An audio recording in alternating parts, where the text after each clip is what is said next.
श्री गणेशाय नमः। ओम श्री सरस्वत्यै नमः। ओम श्री गुरुभ्यो नमः।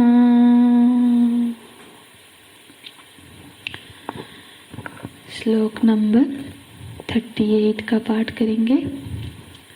सुख दुःखे समे कृत्वा लाभालाभो जया जयो ततो युद्धाय युज्यस्व नैवं पापमवाप्स्यसि नैवं पापमवाप्स्यसि।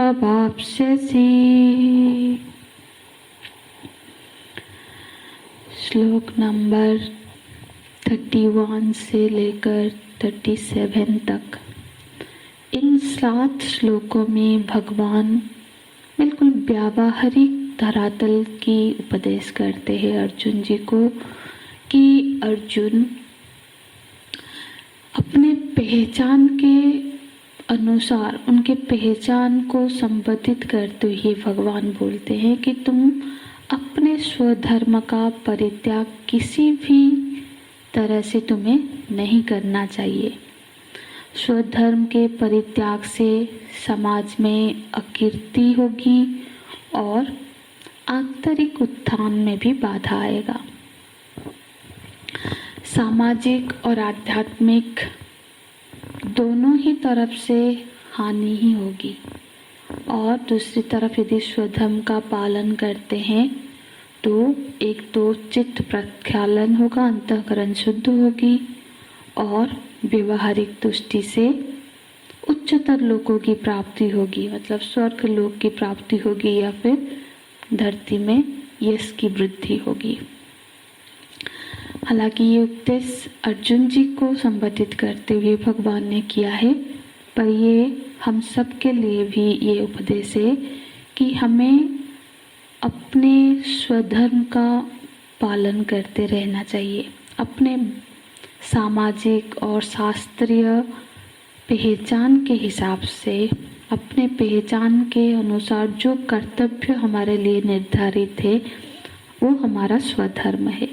उस कर्तव्य कर्म का, उस स्वधर्म का हमको पालन करते रहना है, जिससे हमें यश की प्राप्ति होगी और साथ ही साथ आंतरिक विकास भी हमारा होता रहेगा। इसलिए भगवान बोलते हैं तस्मात् उत्तिष्ठ कौन्तेय युद्धाय कृतनिश्चयः। अब आगे के श्लोक में ये जो 38वां श्लोक है, इसमें भगवान मतलब युद्ध से पहले युद्ध करो, पर उससे पहले कैसी तैयारी होनी चाहिए चित्त की, उसके और संकेत करते हैं। एक प्रासंगिक उपदेश करते हुए भगवान बोलते हैं कि देखो, युद्ध में प्रवृत्त होने से पहले अर्जुन तुम्हारी क्या भावना होनी चाहिए, कैसी अंतर की स्थिति होनी चाहिए। चित्त में समता का भाव होना चाहिए। बोलते हैं समे कृत्वा। श्लोक देखेंगे हम। समे कृत्वा, समता का भाव होना बहुत जरूरी है। चित्त में समता का भावना होना चाहिए। समता में स्थित होकर युद्धाय युज्यस्व, अपने चित्त को समता में ले जाके युद्ध में प्रवृत्त हो जाओ। समता मतलब चित्त में समता ले आओ। विष्णु पुराण में कहा गया है समत्वमाराधनम अच्युतस्य। भगवान की आराधना ही समता है। बिना समता के तो कोई सुख है ही नहीं जीवन में। तो समेकुत्वा, अपने मन को समभाव में ले जाकर युद्धम युज्यस्व, युद्ध में लग जाओ, नियुक्त हो जाओ। चित्त में समभाव में ले जाना, किन चीजों को संभाव करना है। तो यहाँ पे असल में युद्ध में 6 तरह की परिणाम हो सकते हैं। युद्ध का जो भी परिणाम होगा इधर ये 6 भागों में यहाँ पे विभक्त किए हैं। उसका अंततः मतलब अंत में जो प्रतिफलन होता है, जो फल होता है, उसको 6 तरह से हो सकता है। क्या क्या बोलते हैं भगवान? सुख दुखे, सुख दुख,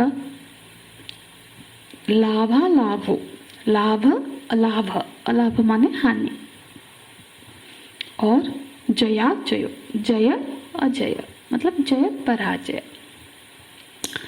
माने किसी भी युद्ध के परिणाम से या तो सुख होगा या तो दुख होगा, या तो लाभ होगा या हानि होगी, और या तो जय का अनुभव होगा या फिर पराजय का अनुभव होगा। ये जो चीजें हैगी, लेकिन ये सब कब होगी? जब युद्ध होने के बाद, होने के अनंतर ये सारे परिणाम वृत्तियां हैं, ये सब युद्ध के अनंतर होगी। तुम यदि अभी से इसकी चिंता करने लग जाओगे तो फिर क्या होगा? ये तो फल वृत्ति है ना, फल है कर्म के, लेकिन कर्म से पहले ही यदि इसकी चिंता होने लगेगी कि क्या होगा, तो फिर क्या होगा? पूरी संलग्नता से, पूरे तत्परता से हम कर्म में प्रवृत्त नहीं हो पाएंगे।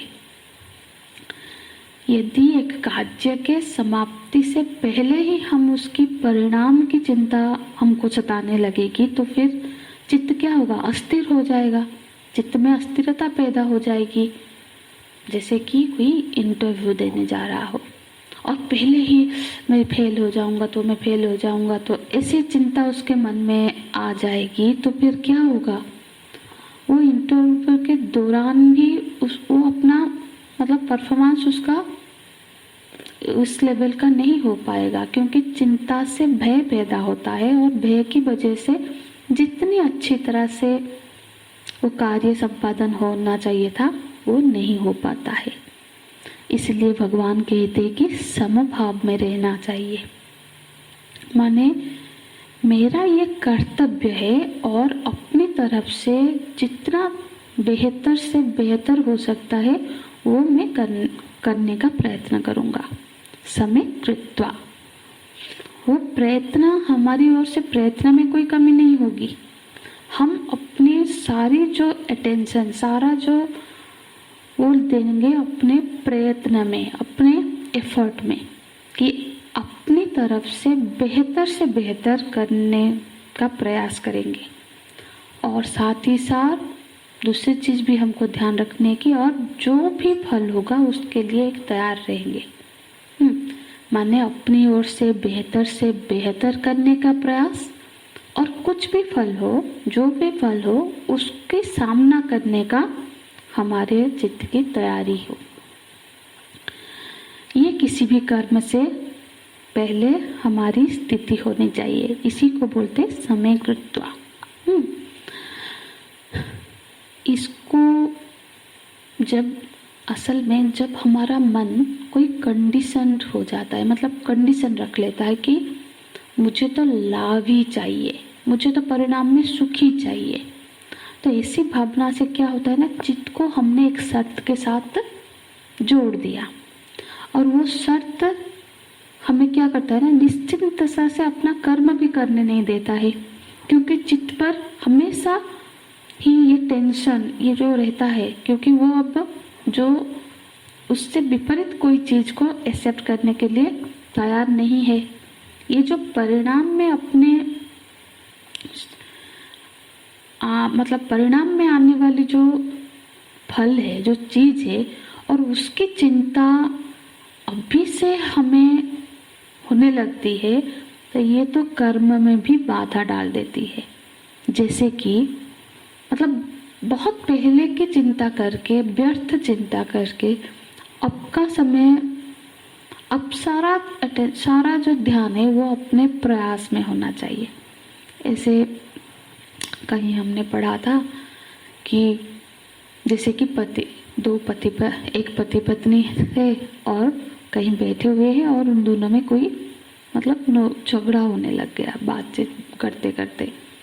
तो पास ही के चेयर में कुछ और लोग बैठे थे, तो उन्होंने कहा कि ये लोग क्यों झगड़ा कर रहे। तो पूछे भाई क्या हुआ। तो उन पति जी ने बताया, मैं अपने बेटे को इंजीनियर बनाना चाहता हूँ और ये देखो ये तो मान ही नहीं रही है, बोल रहे नहीं वो तो डॉक्टर ही बनेगा। तो उन्होंने कहा तो आप दोनों क्यों झगड़ा कर रहे हो, पहले बच्चे से भी पूछ लो ना कि वो क्या बनना चाहता है। तो बोले बच्चे से कैसे पूछेंगे, वो तो अभी पैदा ही नहीं हुआ। तो इसी तरह से हम अभी जो चीज हुआ ही नहीं है, ये भविष्य की चिंता है। समय कृत्वा, समता का मतलब ये नहीं है कि हम कर्म में बिल्कुल ढीला हो जाना, क्योंकि कभी कभी देखा जाता है कि बहुत मतलब जीत का ही बोलते हैं कि लाभ या जीत हमको उत्साह देता है, प्रेरित करता है। पर असल में जो प्रेरित करने वाली चीज वो फल नहीं होनी चाहिए। प्रेरित करने वाली चीज बल्कि वो कौन सी चीज होनी चाहिए कि हमारी कर्तव्य निष्ठा होनी चाहिए, कि जो हमको प्रेरित करे, ये मेरा कर्तव्य है और इसको मुझे करना है, ये चीज हमको प्रेरित करनी चाहिए, वो फल नहीं।